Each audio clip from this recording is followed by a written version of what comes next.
I'm Billy S, welcome back to the channel. It's time again to pass the baton on to you, the viewers, as my community ranks the Dark Souls bosses from easiest to hardest. I asked my viewers to rank all the bosses from the original Dark Souls based on their difficulty on a 1 to 10 metric scale. I then tally the results, find the average, and use that to determine the ranking. Is this a new idea? No, Dmod can take full credit for his community ranking series back in the day, but many of those videos are quite old and reflective of a different time and perspective. With so many new players joining the Soulsborne community due to Elden Ring, I think it's good to continuously update these rankings every couple of years. And keep in mind this is a difficulty ranking, not a quality ranking. Just because a boss is ranked high or low, that's no indication of a boss's quality, only difficulty. And if you want to participate in my next community ranking, it's going to be on the bosses of Demon Souls, and you can find a link to that form down below in the description right now. So without further ado, my community's Dark Souls easiest to hardest bosses ranked. And let me know your easiest and hardest boss from Dark Souls down below. Taking the bottom spot, it's Pinwheel, with an average score of 1.46 out of 10. With 265 votes for easiest boss in the game, and over 310 people voting Pinwheel a 1 in difficulty, I don't think anybody is shocked by this placement. Pinwheel is a fragile boss, where it's clear the developers failed to balance his fight's difficulty versus when he's likely to actually be fought in the game.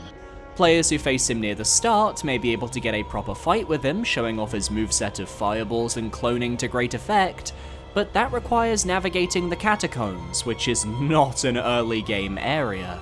So most players will find Pinwheel in the mid to late game after getting the Lord Vessel, and at that point, Pinwheel's minuscule HP pool will be cut up like a hot knife through butter.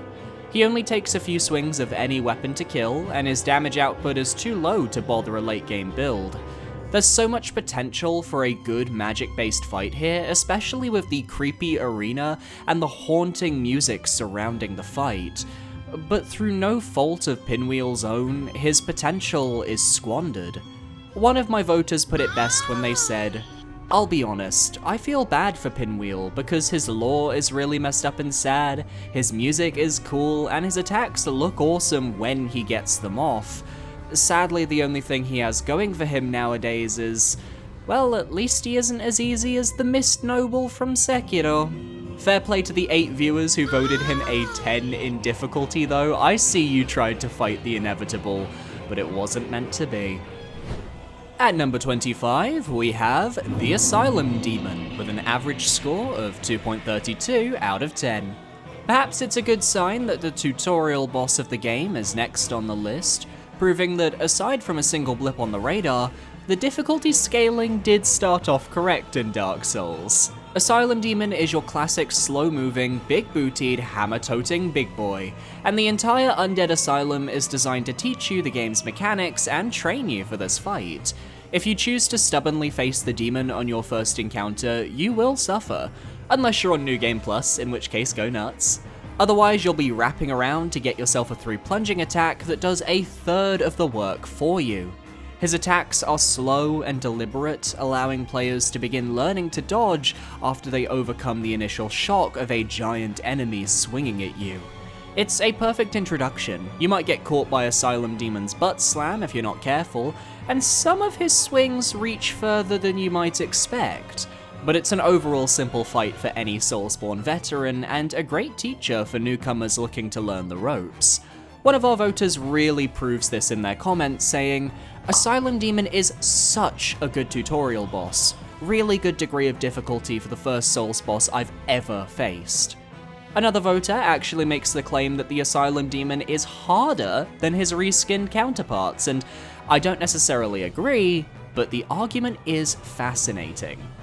The Asylum Demon presents a bigger challenge than both Stray Demon and Demon Fire Sage. The largest weakness of this type of big and slow boss is attacking them from behind before they can turn around, or moving under or around their legs. To combat this, the Asylum Demon has a move against this prominent playstyle, where he sweeps his hammer behind him. However, this attack is for some reason missing from the arsenal of the two later variations, making their weakness even more prevalent and exploitable. As I said, I don't fully agree with this assessment. I find the AoE attacks of the reskins to be far deadlier than a back-butt hammer sweep, but I love that this is the sort of thing being brought up. At number 24, we have the Moonlight Butterfly of Darkroot Garden, who scored a total average of 2.44 out of 10. Another fight that doesn't shock me with its placement. The Moonlight Butterfly is an endurance test that asks the player to dodge a series of magic projectiles while haunting music plays in the background. Eventually, the butterfly lands on the bridge and you can wail on it, and depending on your build, could even solo the butterfly in one cycle. Otherwise, it will explode with magic, fly away, and begin spamming all over again. Your mileage here depends on how well you can avoid or block the magic attacks, or deciding to just summon Beatrice the Witch and be done with it. For new players, I can see them taking a few butterfly L's, but for experienced players, it truly is just a bump in the road. One voter points out, I think Moonlight Butterfly is hard to rank because as a melee character, you have to just stand there and roll to avoid attacks, and I always have trouble dodging magic. But as a ranged character, you can finish her in like 10 seconds. This is the first boss where I feel build truly matters in determining difficulty, and I'm glad to see that aspect of Moonlight Butterfly being pointed out. Many of the voters also pointed out how despite being an easy boss, the atmosphere is top-notch. The long walk through Darkroot Garden and the climb up to the Moonlight Butterfly makes this encounter feel surreal. The design, animation, and music are all so enchanting. Even once I learned how to dodge the simple projectiles, the fight kept its magic. On repeat playthroughs, I've grown rather fond of the little guy. It almost makes me sad when I have to kill it, sad face. It just goes to show that difficulty isn't everything when it comes to a boss fight sticking with you. That being said, this is a difficulty ranking, so Moonlight Butterfly, you have earned your low place spot. Next up, we have Ceaseless Discharge with a total average of 2.46 out of 10. And in my opinion is the last of the pushover fights. From here on out, the fights start to get a little tougher, though for what it's worth, Ceaseless is another fight that can be judged on two merits.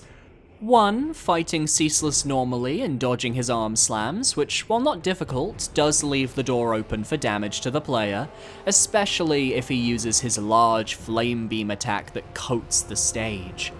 2, fighting Ceaseless using the cheese method of running to the boss door, waiting for Ceaseless to attack you with his arm, and then knocking him off into the void as he slips out of the arena. Either way, his fight doesn't put up much of a struggle, which for its place in the game is certainly a shame, but I'd have him right next to Pinwheel. The cheese method is actually baked into the game, it's a valid strategy and doesn't depend on your build, so it needs to be considered. One voter adds to the cheese method strategy with, there's no damage requirement, there's no time limit. Once you get him into his dangling state, he's basically dead. I wish there was more to his fight, especially since I really like his lore and story. And his lore truly is tragic. Imagine watching your family turned into monsters and demons, being forced to endure horrific burns because some little centipede bitch stole your ring. And then you see some nobody loot your sister's corpse. I'd be pissed too. Killing Ceaseless, in my mind, is a kindness. At number 22, another early game boss on our list is the Taurus Demon, with a total average of 3.09 out of 10. Unlike the last few fights on our list, it's safe to say that the Taurus Demon does require a little more strategy to defeat. Set to a narrow battlement wall arena, there's not a lot of space to maneuver, so rolling through the Taurus Demon's attacks, or blocking as best as you can, becomes paramount. And it's very easy to accidentally find yourself rolling through a hole in the battlements and into the chasm below. Spatial awareness has long been the bane of many a new Dark Souls player, and the Taurus Demon is here to reteach that lesson. Of course, if you kill the two archers on the entrance tower, you can use that platform as a boss platform, or as a plunging attack platform to do more damage on the Taurus Demon. And compared to later bosses, his moveset isn't that fleshed out, so once you've seen the first few sweeping strikes and jump attacks, you've seen all the sweeping strikes and jump attacks. Funnily enough, I usually die at least once against the Taurus Demon on any given playthrough because I get a little too cocky in my abilities, only to either mess up a roll or get gravitied. But what about you guys? I debated giving Taurus Demon a 2 or 3. The fight himself is a 2 to me, but the arena feels very janky to fight him in, even if it looks cool. Janky wouldn't be my word for it, I think the arena functions well enough, but I understand the sentiment.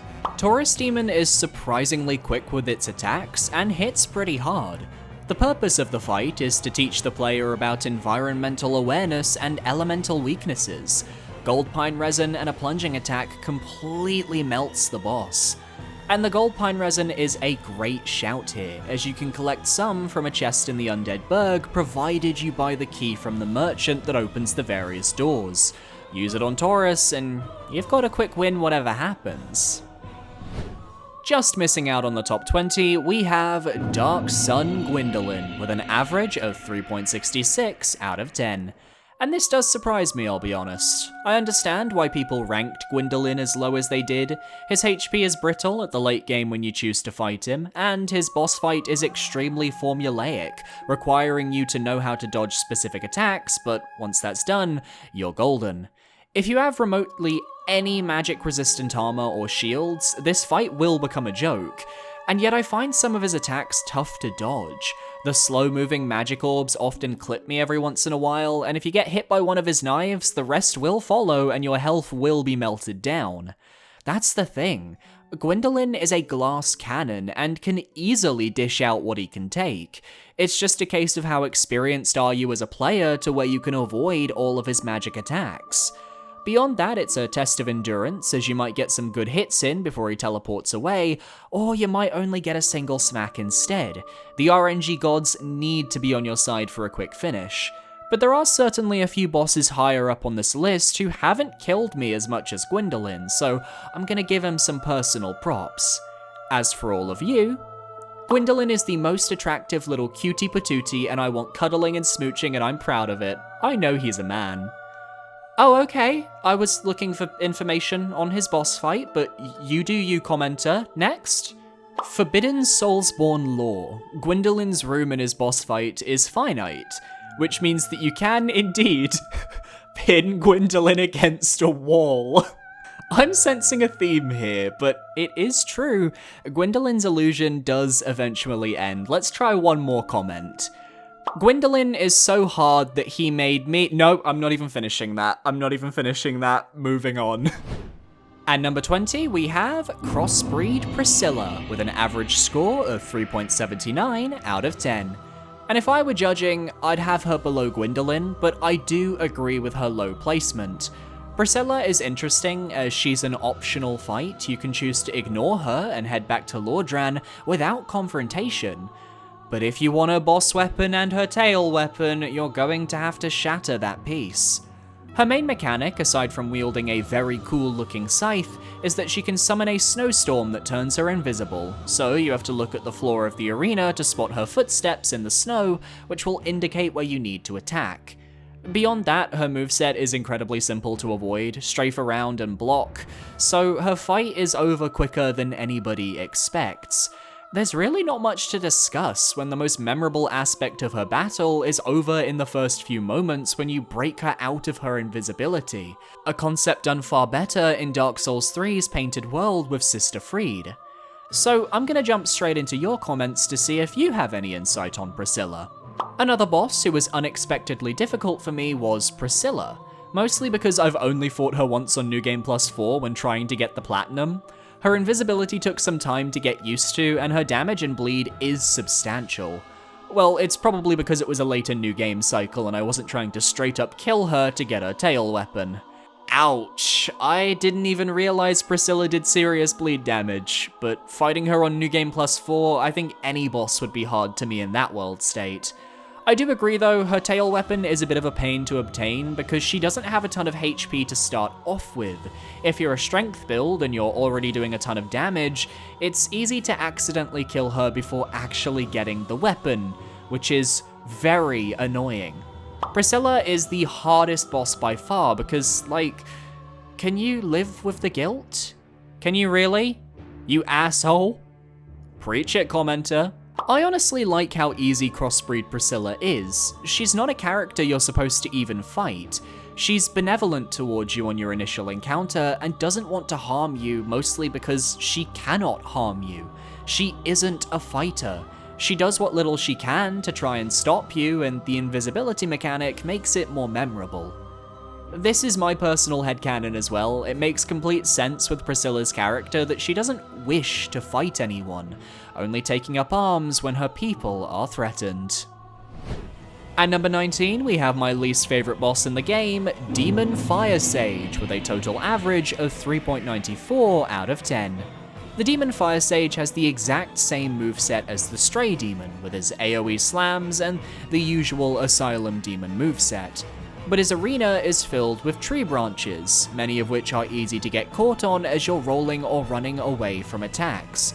The amount of times I've had my momentum in this fight halted because of a stray tree is enough to leave me fuming. At least with the Stray Demon, you have a full arena to play around in and no annoying obstacles to make life a living hell. But once you've figured out the Demon Fire Sage's AoEs, the fight becomes a simpler affair. Perhaps people rank the Fire Sage lower because of the time you face it in-game, where your build is likely finalized and you're doing maximum damage from fully upgraded weaponry, and if that's the case, I understand it. Obviously, if you're a magic build, you don't really have to worry about being near the Fire Sage, unless you're like me on my Platinum run, where I like to shotgun Dark Bead spells into every boss's ass. But I think for the purposes of this community ranking, magic is the outlier, not the rule, as it does break Dark Souls 1 tremendously. Demon Fire Sage is utter hell for a melee guy like me, and I always dread my next encounter with it. At least with Stray Demon, it's easy to overlevel and come back later, but DF is unavoidable unless you're in the correct covenant, and it's a very unpopular location for summons. I know I'm probably alone in this opinion, but I'd rather take my chances with a bed of chaos, to be honest. Strong words, but I totally agree with you on this one, commenter. Fire Sage as a melee build requires so much spatial awareness on top of the awkward rectangular boss arena that sometimes it's easy to think, let's just go save Solaire and skip Fire Sage and Centipede. The Demon Fire Sage and Stray Demon are hard only because of their overinflated health bars. The moveset isn't that troublesome. Love your videos, man. Thanks. And for the most part I agree with your comment, though on my first playthrough, I do remember struggling with those AoEs. For a new player, they can feel random, and their hitboxes are surprisingly large.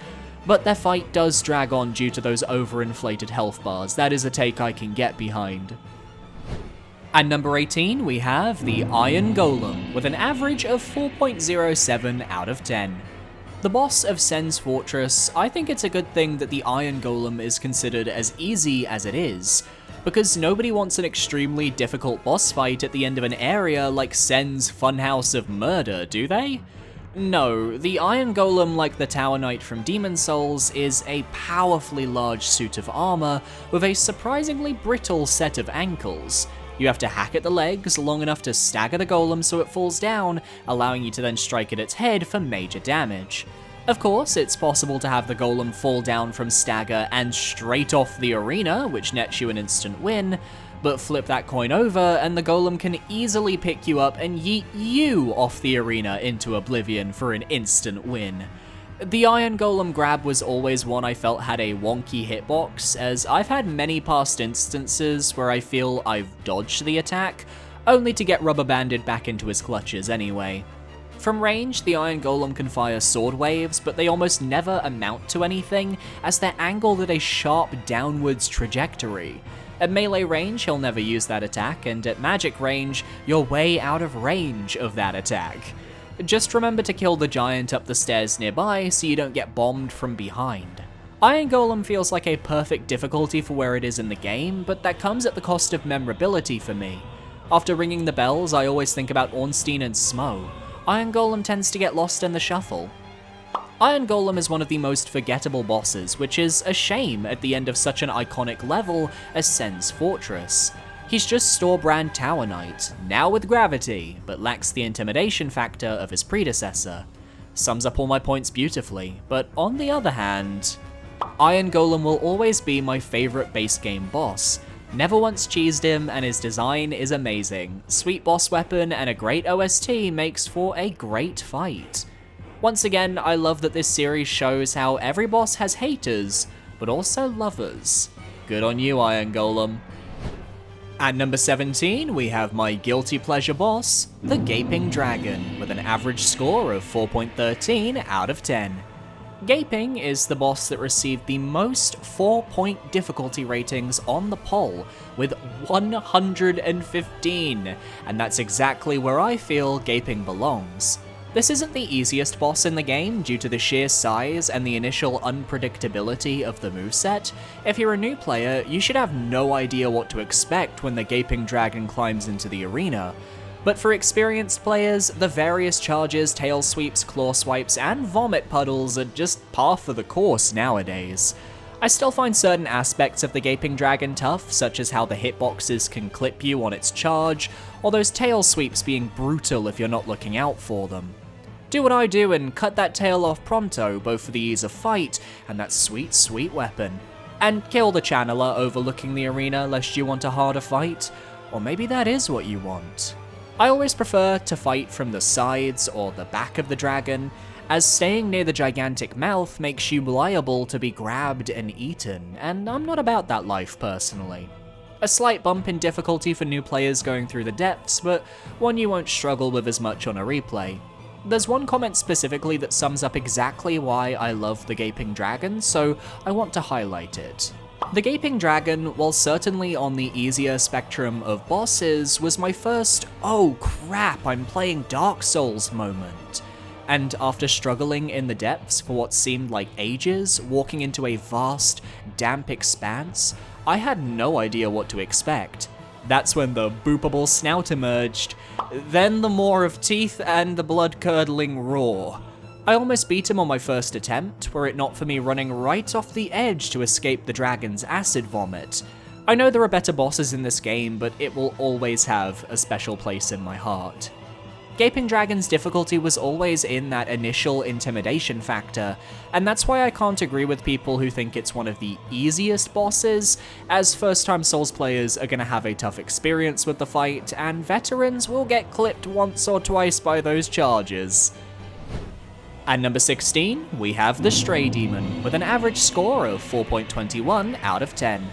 And in my opinion, it's the last of the fights we can say are easy to moderate on this list difficulty-wise. You find the Stray Demon upon returning to the Undead Asylum, and depending on when you head back, you'll either be in for a tough battle or a simple beatdown. I normally head back to the asylum after ringing the bells of awakening so I can grab Priscilla's doll before heading to Anor Londo, but for my recorded playthrough, I chose to head back pretty much immediately so I could collect the rusted iron ring for Blighttown.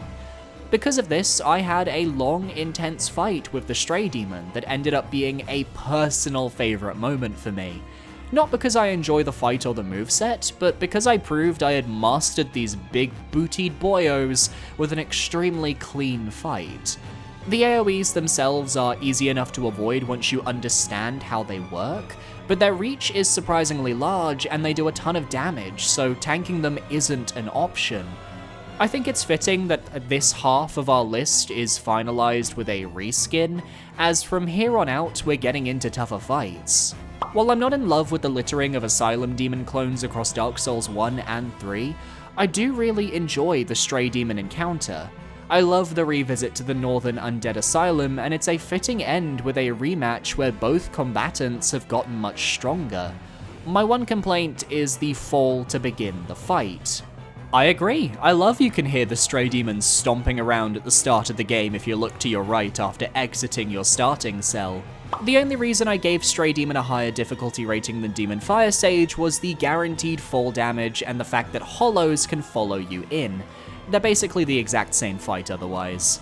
And this comment highlights why I believe Stray Demon made it higher on this difficulty list.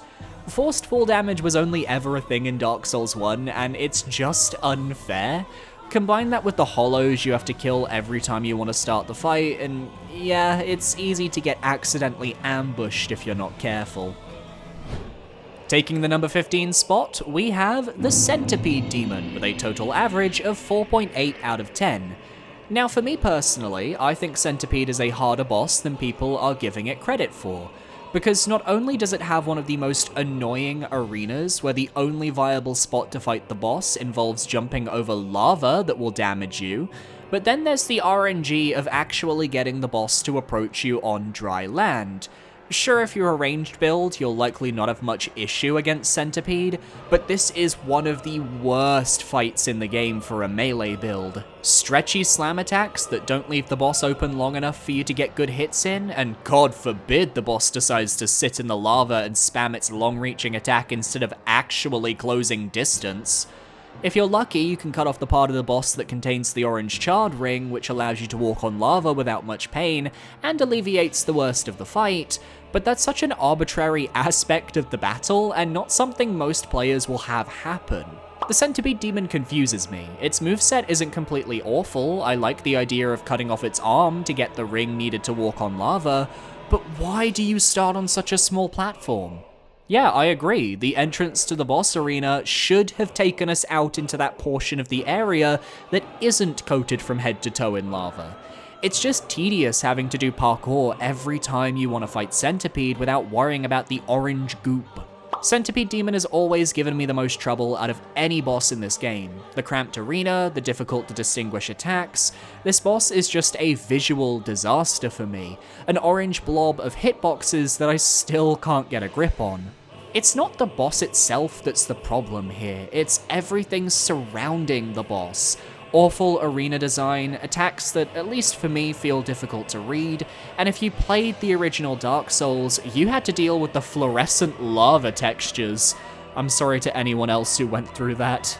You should make a distinction between a hard challenge like Artorias, and bosses which base their difficulty around stupid mechanics like the Centipede Demon. That's what this series is for, actually. All of you guys provide the rankings, I just have to make sense of all the information and figure out why people find a specific boss difficult. And it's clear with the Centipede, this falls into the latter category of badly designed difficulty. Coming in at number 14, the first of the 4 Lord Soul holders on this list, Seath the Scaleless, with an average score of 4.83 out of 10. What I find fascinating about this boss fight in particular is how, depending on the player, you can go either way with Seath's difficulty. As a melee build, he's one of the easiest fights in the game. His health pool isn't very large, so if you're doing decent damage, you won't struggle to melt his health bar. As a ranged build, more specifically as a spellcaster, you will suffer a lot more. Seath naturally has magic resistance, and I recall struggling to do decent damage on one of my old spell runs through the game. I prefer to hit him with a big stick until he dies most of the time, but unlike easier bosses on this list, Seath has a few deadly surprises that elevates him above. The most obvious is his ability to curse the player. Instant death mechanics are not fun, no matter the context, and Seath's ability to spawn janky-looking crystals that can even curse the player after they die is just poor game design. It feels like they knew he wasn't intimidating, so they threw curse in to keep up some challenge. That, and his tail slams, which do surprisingly high damage. You'll likely be dealing with them if you want the Moonlight Greatsword tail cut, something almost all of my voters pointed out when discussing Seath. The difficulty here is in his tail cut. Ignore that, and it is a much easier fight. The true difficulty in Dark Souls 1 comes from the runbacks. I think Seath is one of the best examples of this critique, Nito too, but at least Nito didn't have invisible platforms, a cave of moonlight butterflies, crystal golems, and evil clams. The longer a boss's run back, the more likely you are to lose your nerve during the battle as you think, I don't want to do that run again, and I've had that with Seath in the past. For some people, nerves are hard to overcome, as it's not something you get better at, you just have to force yourself to acclimate. As much as I hate Seath's fight, it's definitely not because of the difficulty. He's really easy, even though Curse is annoying to manage mid-fight. You can just bait him to keep on using the mid-range beam, which makes the fight even more pathetic. I've never beaten him first try on any playthrough though, and it's because of that one stupid clam. You know the one. Since you have to break his immortality crystal at the start of every fight, and on your first appearance there's no boss fog, the killer clams from the room prior can follow you into the boss room, and if this happens, accept your death, it will be coming swiftly. Narrowly making it into the upper half of our list, we have Great Grey Wolf Sif, with an average score of 4.98 out of 10. So Sif is an interesting case for me personally, because depending on the playthrough, I can find them incredibly easy or surprisingly difficult. And the main reason for this is Sif's damage output. They do a surprising amount of damage with every slice of their sword, to the point where if I'm playing recklessly or underestimating Sif's fight because it's just considered one of the easier ones, I will get humbled immediately. And that's not taking into account the tears streaming down my face because he's using Artorias' moveset. Of course, once the momentum is on your side and you've done a decent amount of damage, Sif becomes a cakewalk. Roll under the legs, keep close, and once Sif starts limping, you've basically won the fight. Since you can face this boss as early or as late as you want, that naturally affects how some people view the difficulty. Fight Sif after clearing out Darkroot Basin and using the secret ladder, and you'll likely have a tough time. Fight Sif after Anor Londo, or after defeating any of the Lord Soul Holders, and sadly he will be a joke. His difficulty comes from the fact that you can fight him early or really late. If you fight him early, he's a 7 out of 10. When you fight him after the DLC just for his cutscene, he's 3 out of 10. You obliterate him. So I give him a 5 out of 10. And I sense this is how most people ranked Sif, as most of his votes were scattered around the 4s, 5s, and 6s. We all know that Sif and Priscilla are the true hardest bosses for the emotional damage they inflict, with Sif limping and Priscilla just vibing and wanting to be left alone. It's very clear from my commenters that Sif, while not a difficult fight, is one of the best in terms of quality, and most of the comments reflect that, including my own personal opinions. Go watch my Dark Souls boss ranking, I think it would be worth your time.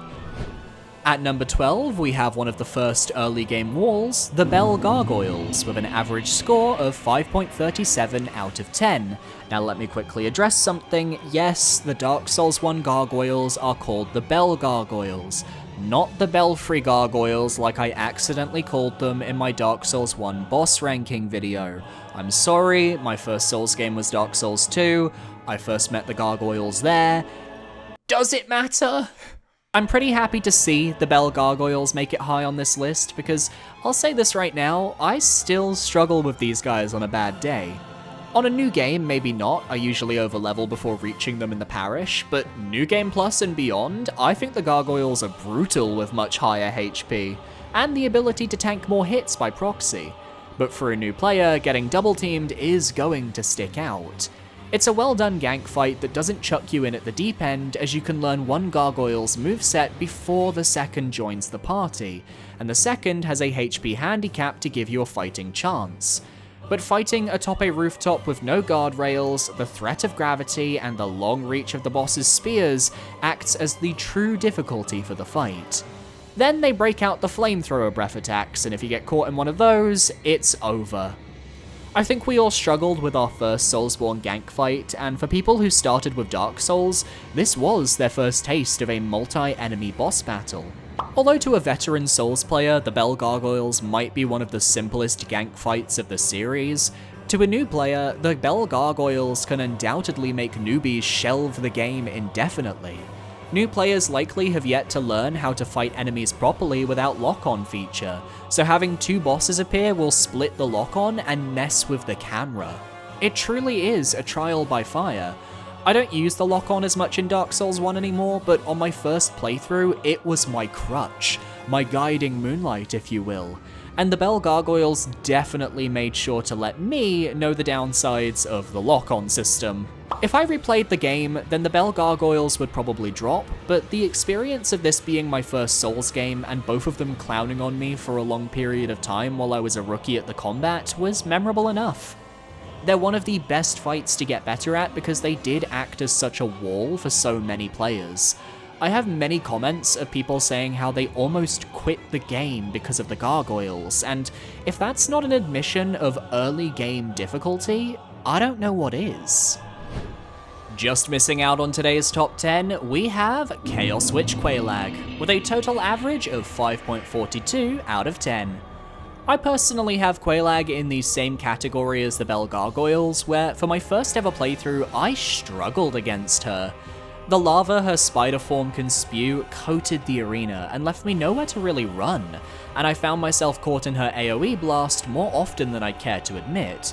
But she always left good openings. You could hug her front or her side and avoid pretty much all of her sword swipes, and it gave me good time to get tons of damage in. Nowadays, I can get through her boss fight without any issue. I don't think I've died to her in years, but she's got more going on with her moveset that I think raises her difficulty with players. The different variations of her lava attack, for example, which can box you in if you're not careful. The trick is just knowing that while she's scrabbling across the arena towards you, she can't hurt you. Her attacks are slow and fairly telegraphed, including her AoE, which gives players like myself a sense of comfort because now I know when I'm safe and when I need to dodge out of the way. Quelaag is one of the most fair fights in Dark Souls, as at first it seems like a challenge both in terms of difficulty and not getting distracted by her honkers, but once you get the movements and technique down, it's a pretty simple and fun fight. Okay, I know you're joking about Quelaag's assets, but let's be real, that's why I'm good at her fight. I'm gay, she does nothing for me.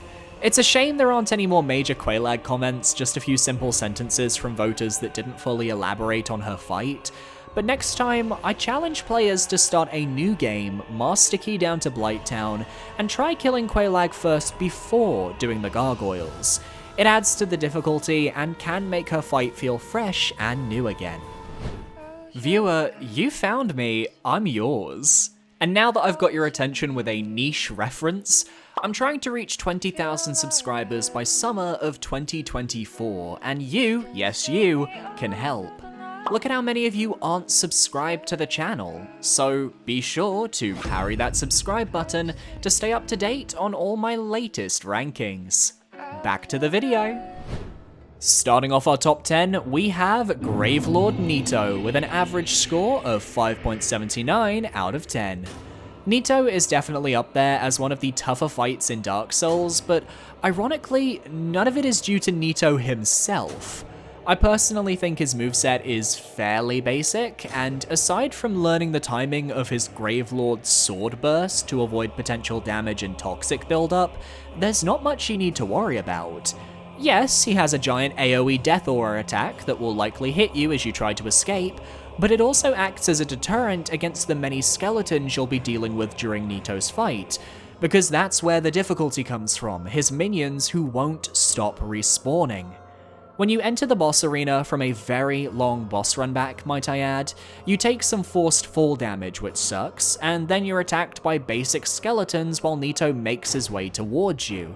Balancing fighting them while likely avoiding a Gravelord's sword pierce is tough, and you can't make full use of the arena either because if you head towards where Nito's coffin is placed, you will spawn larger, more dangerous skeleton minions who will make your life a living hell. So you're confined to the entrance half of the arena. Once Nito is around, you can wail on him for good damage, and if you've got enough HP, you can tank his AoE as it kills his minions, chug some healing, and just get back into the fray. It's my go-to if I can't run away in time, and works like a charm. Nito struggles to even hit you with his swings, and he can be trivialized with a blessed weapon by getting rid of all the ads. It's a shame since he is a god and has one of the coolest designs in all of FromSoft, but he just does not hit anyone except his own crew. Blessed weapons are only really useful on Nito's path in Lordran, but boy does it mitigate the difficulty if you can stop those skeletons respawning. Most new players won't actually know about this trick though, which is why I wouldn't consider it a definitive reason to rank Nito lower down. I'd be remiss though if I didn't allow my voters to defend Nito, so I love this fight and how his difficulty is balanced. I love how the skeletons are only there to punish you from running away because you have to fight Nito face to face, a face to face against death itself. Nito will always clear the skeletons himself with his AoE if you fight him head on. The fact that he can poison you if you get hit by his yell attack despite being well telegraphed can still be problematic. The anxiety-inducing atmosphere can also be a factor for some players. I just think Nito is a perfectly balanced boss fight difficulty-wise, and a really good fight I always love to beat. Plus, spooky scary skeletons send shivers down your spine. What some people find difficult and unfair, some people find difficult and enjoyable. But what side of the fence do you fall on, viewers? At number 9, we have the infamous Capra Demon of the Lower Undead Berg, with a total average of 5.8 out of 10, and need I really explain why this boss makes it so high in our rankings? Your fight with the Capra Demon will be determined in the first few seconds after you enter the fight. Push through the fog gate, and if you can reach those stairs and get up to the platform on the far side of the arena, you are golden. The fight is pretty easy from that point, as you can lure the dogs up the stairs, kill them, and then plunging attack Capra while leading him around in circles. But what's more likely to happen is you attempt to roll to the stairs, Capra smushes you with his 2 blades, or one of his dogs clips you, halting your momentum, and suddenly, you've got no HP left! One of the worst boss arenas in the series, putting you in such a cramped space with a fairly aggressive boss and 2 very aggressive regular enemies. It's just demoralizing, especially when the boss run back is painful, whether you come from the Upper Berg or Firelink Shrine. Either run through the enemy gauntlet of thieves and dogs, or take the long-ass trek from Firelink. Some bosses feel like they're there to waste your time, and Capra Demon is the epitome of this. It's not hard once you have a foot in the door, but by god is it difficult to jam that foot in there. I hate the Capra Demon and his 2 bitch boys with all my heart and soul. I think his design as a boss is very good, it's those shit dogs and arena that's smaller than my closet. Fuck the stupid ass Capra Demon. I don't know if we're already anonymous, but if we aren't, I'd like to remain anonymous if I get in the video, please. Also, you should do a Bloodborne community ranking next, I'd like to see that. Bloodborne's in January, and thank you for your spirited comment, Anonymous. Capra Demon is actually fair. It is extremely difficult, but sets a stage for new beginners. Summoning NPCs are not possible, and the arena is compact, especially with the dogs. However, it incentivizes rolling and exploring areas for powerful items, the wolf ring, stone armor, magic shield, etc. I'm sorry to this voter, I had to bring this comment up as it was the only Capra Demon supporter, but I disagree heavily. Players will already be rolling at this point in the game thanks to the Bell Gargoyles and the Taurus Demon, and exploring areas for powerful items is such a generic pro you could attach to any boss in the game that gives you trouble, but I get it, you're playing devil's advocate and all that.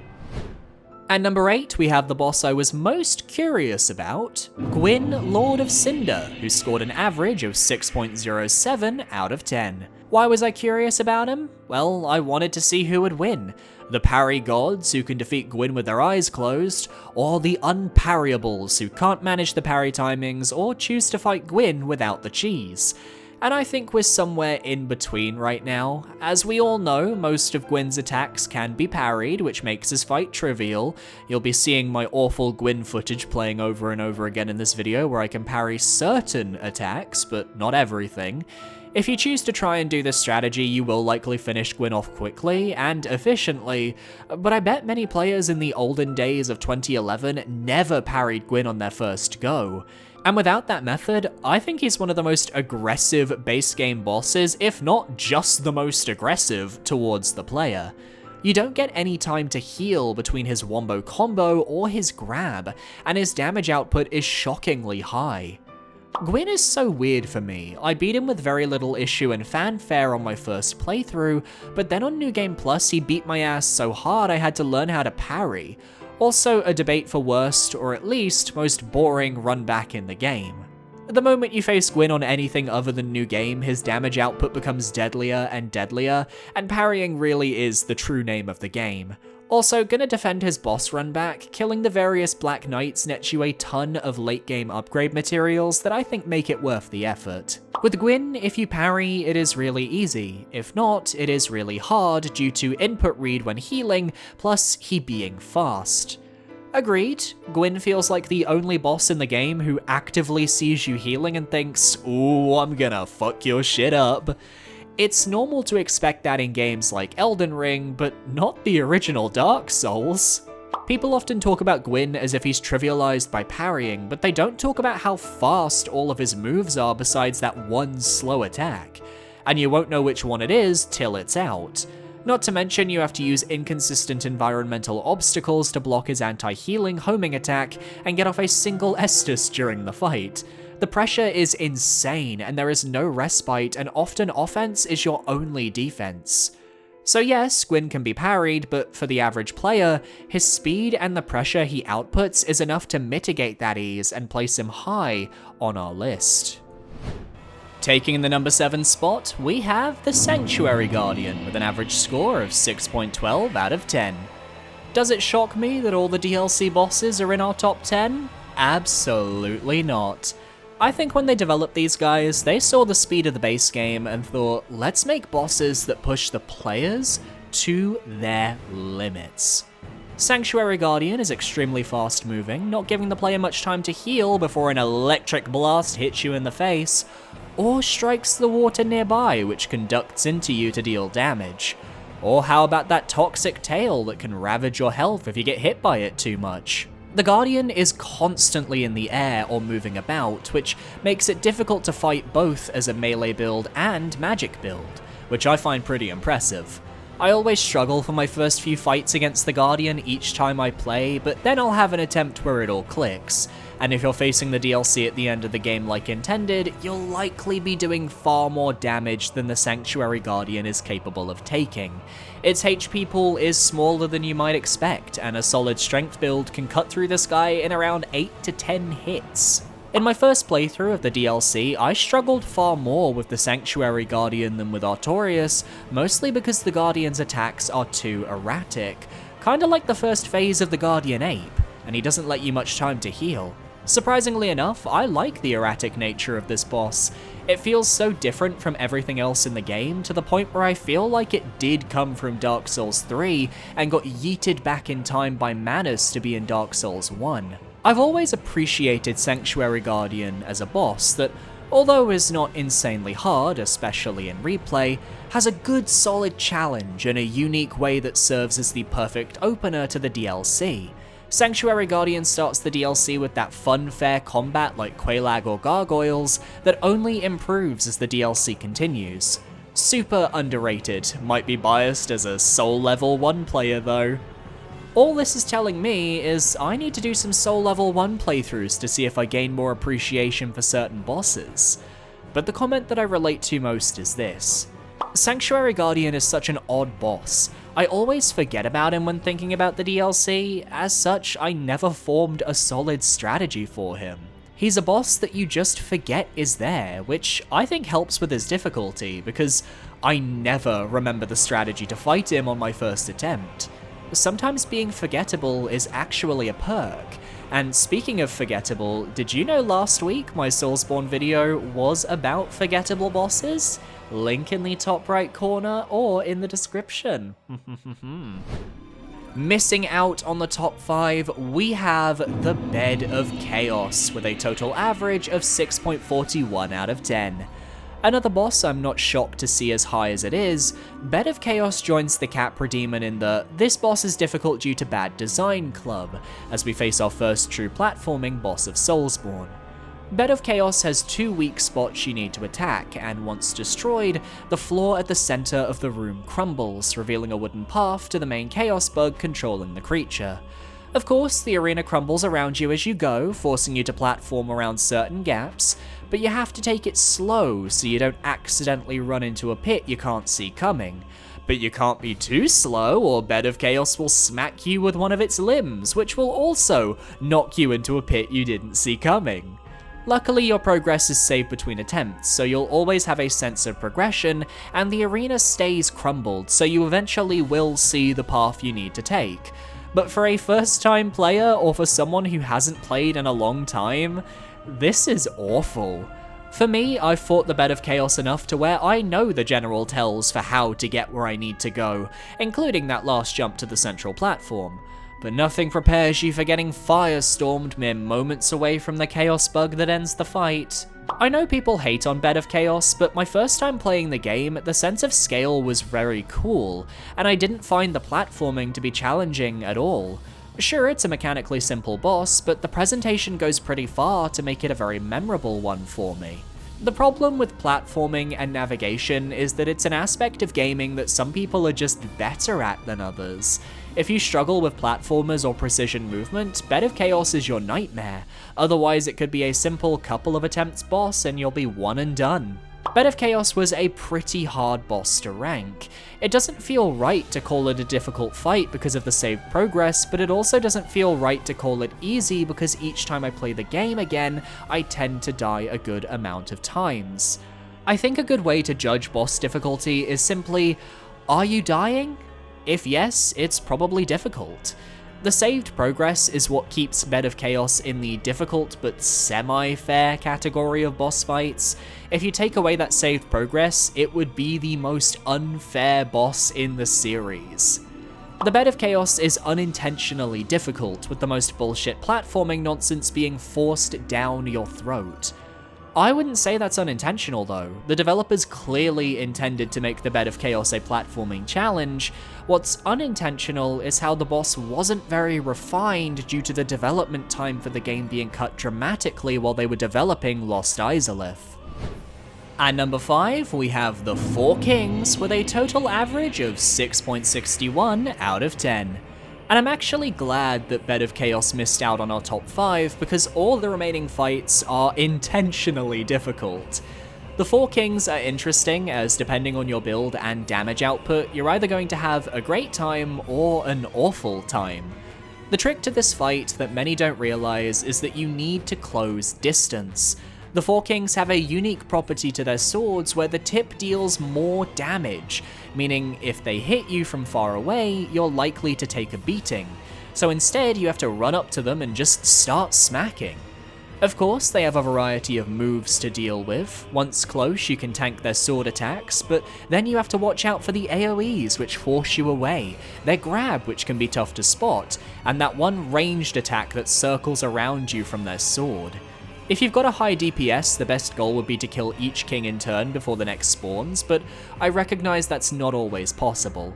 I can manage it with a strength build, but the moment multiple kings start piling up, the challenge increases.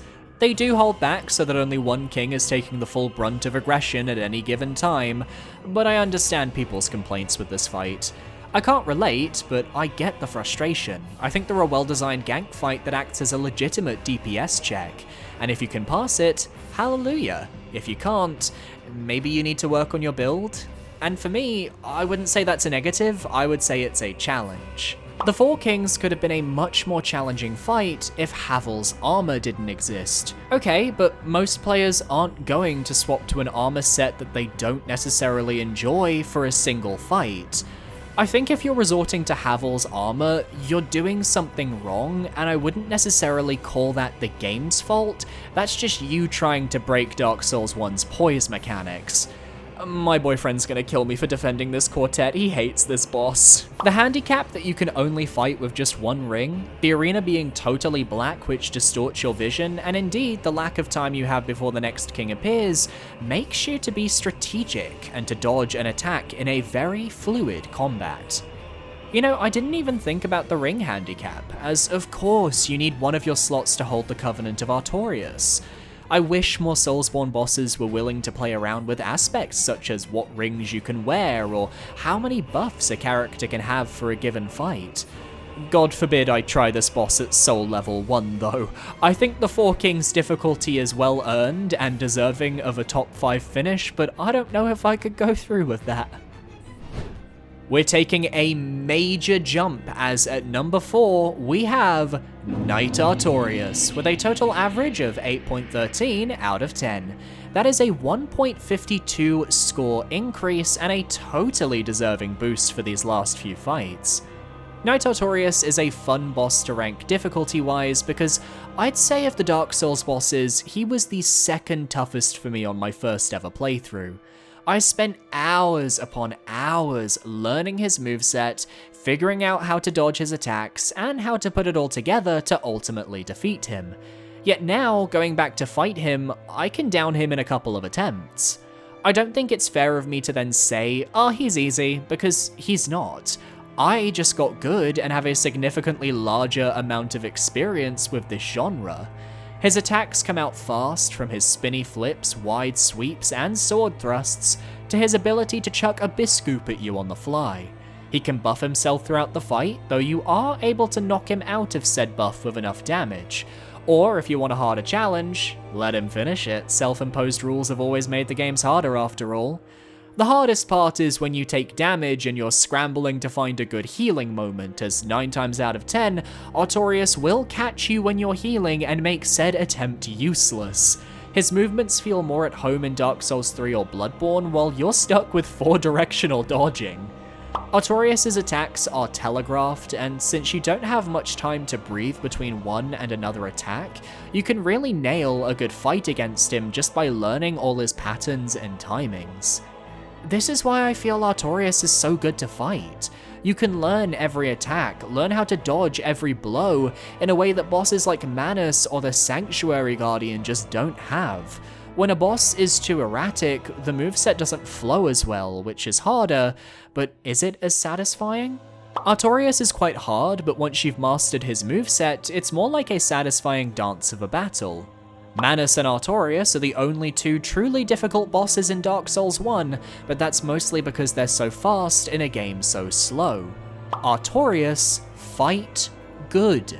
All comments that showcase exactly what I'm talking about. Artorias is fantastic as a boss, balancing the line between difficult initially and satisfying on repeat playthroughs. But that means he can't get any higher than number 4. This ranking's bronze medal goes to Black Dragon Kalameet with an average score of 8.18 out of 10. Just barely inching out over Artorias, I personally find Kalameet difficult to fight because, like with Artorias, Kalameet feels designed for a different game's movement, and the challenge comes from battling a fluid and fast-moving dragon with that Dark Souls 1 character movement. And I love it. Kalameet has a ton of wide sweeping claw attacks, tail attacks, flame breath, swooping attacks, it's all there. Your standard dragon fare. But on top of that, he also has a grab that can cause the calamity status that will make you take double damage. And for new players, avoiding that grab is paramount or you will be preparing to die. Beyond that, Kalameet has a lot of HP and resistance to all magic, meaning those ranged builds are going to suffer here. And that's why I think Kalameet makes it this high, because you can't cheese him, it's melee all the way, baby. I think the Black Dragon Kalameet is the hardest because his high DPS, high mobility, and very powerful AoE. Until him, we never fought a real dragon in a fight, so the strategy is pretty new and staying in his back is no good like other beast bosses. To an extent, I agree, staying close to Kalameet is still preferable from fighting at range, but Kalameet has a whole host of attacks designed to stop players from turtling underneath him unless you know those dodge timings. I think Kalameet is the hardest boss of the game. Face tank is not viable here, busted hitboxes, random double hits, and a grab attack that makes you take double damage on a boss that hits hard already, and a bleed proc on your ears. A few comments actually bring up some of Kalameet's wonky hitboxes, and I never really noticed them, but I think that's because I just got used to them. I mean, I've played Dark Souls 2, hitboxes mean nothing to me anymore, but I think it is a valid critique that can inflate a boss's difficulty unintentionally. Black Dragon Kalameet is my pick for hardest boss because unlike every boss in the game, I never felt like I truly learned him. I just got lucky and survived. His hitboxes are insane, that psychokinetic grab of his I could almost never dodge, and his health is insanely high. The common thread for my voters is that while Calamite is seen as a great fight, it's those damn hitboxes and that high HP that have him at our number 3 spot. Today's silver medal goes to Dragonslayer Ornstein and Executioner Smo, with a total average of 8.26 out of 10. It was such a close race between 4th and 2nd place with barely any points between them, but ONS are your second hardest fight in Dark Souls, and this is the most self-explanatory boss on this list. It's a gank fight. Both members of said gank fight have intricate and well-balanced movesets that complement each other while complementing your face with your floor, and they are the only boss in the original Dark Souls to have a second phase, as depending on which you kill first, the other grows supersized, and you have to deal with a second health bar to take home the win. For the first phase, the challenge is in setting yourself up. Ornstein moves incredibly fast, but also with this element of jank that is just hard to predict. His dash across the room is so messy. Then, Smo often shows up when you're distracted to deliver the old golf ball slam with his hammer and yeet you across the room. Of course, if you use the blessed pillars, you can split the pair up and focus on whichever one you wish to kill first. I'd recommend Ornstein, but I can't deny that just getting your head in the game here is the hardest part of the fight. Once you get their phase 1 movesets down, it's not as troubling, but learning how they react to the environment, each other, and you is so difficult when you have to make your own breathing room by running away. Locking onto one enemy is basically asking for death, as the other one will find your blind spot, and once the second phase hits, you have to avoid dangerous lightning AoEs and hard-hitting attacks from whichever one of them survived. I think Smo is the easier phase 2, but you do you. I think Manus is one of the hardest bosses, but I feel like he's the hardest only in New Game Plus cycles. Ornstein and Smo are the make or break boss of the game, and each time I play against them, they feel so strong in each new game I make, while I beat Manus in 2 of 1 try. Yeah, I agree with this actually. Ornstein and Smo always get me when I arrive at their boss room, and I really think it's because their AI isn't as well developed as future games, but in a good way, if that makes any sense. It makes them a little unpredictable, but I think that works with their vibe. I feel like Ornstein and Smo were a very hard boss for me, and not so much for the community. Dark Souls was my 3rd Soulsborne, and I was coming all the way from Elden Ring and Dark Souls 3, which all had very fast-paced combat, and where I always picked dex builds to be as swift as possible. In Dark Souls 1, I tried dex, but figured out while fighting the Gargs that strength was a better option, so I reached Anor Londo with a halberd and a hybrid dex-strength build. I think ONS are in my top 3 attempts for a boss, 3rd to Freed and Melania. I wanted to include this comment specifically because I was fascinated that someone who started with Elden Ring and Dark Souls 3 went backwards and found themselves struggling with Ornstein and Smo. I personally would have expected the opposite, where the experience with faster games helps inform your skills in the earlier titles, but that wasn't the case, and I think it proves this fight's difficulty. Yes, series veterans have ran this fight into the ground, and compared to some of the fights in later entries, ONS do feel tame by comparison, but many of us are coming at this having followed this series chronologically, and seeing people not go in chronological order and struggling, maybe Dark Souls isn't as easy as people make it out to be. Also, shout out to that commenter for including at the end, "You're great YouTuber, man. Hope you continue making Soulsborne and more content in the future. You're too kind. Thank you so much." And taking the gold for the hardest Dark Souls boss in our community ranking, it was a landslide victory for Manus, Father of the Abyss. With 224 votes for hardest boss, and an average of 8.94 that dwarfs the rest of the top 5, it's no wonder. Manus is one of the most aggressive bosses in the game, up there with non-parry Gwyn and Artorias, as his long-reaching arm, penchant for wombo comboing the house down boots, and dark magic knows no bounds.